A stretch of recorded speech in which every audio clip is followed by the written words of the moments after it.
PUBG Mobile ofisial turnirlari uchun 365 kun trenirovka 14-kun. Bugun sizlar bilan birgalikda 60 FPS dan past bo'lgan guruhlar qanday qilib turnirga kirishlarini ko'rib chiqamiz. Buning uchun birinchi bo'lib mening kanalimda aktual o'yinda turgan Telegram kanaliga kirib olamiz.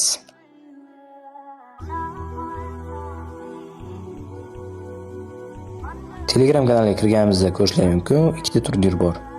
Bularning biri 60 FPS dan baland bo'lgan guruhlar uchun, ikkinchisi esa 60 FPS dan past bo'lgan guruhlar uchun. Endi esa biz mana shu yerda turgan adminga mana bunday deb yozamiz.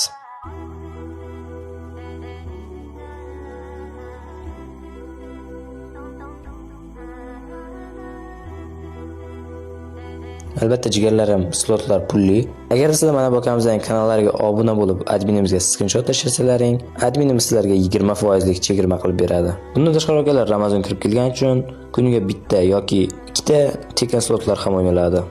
Agarda video foydali bo'lgan bo'lsa, videoga like bosib, kanalga obuna bo'lishni unutmang.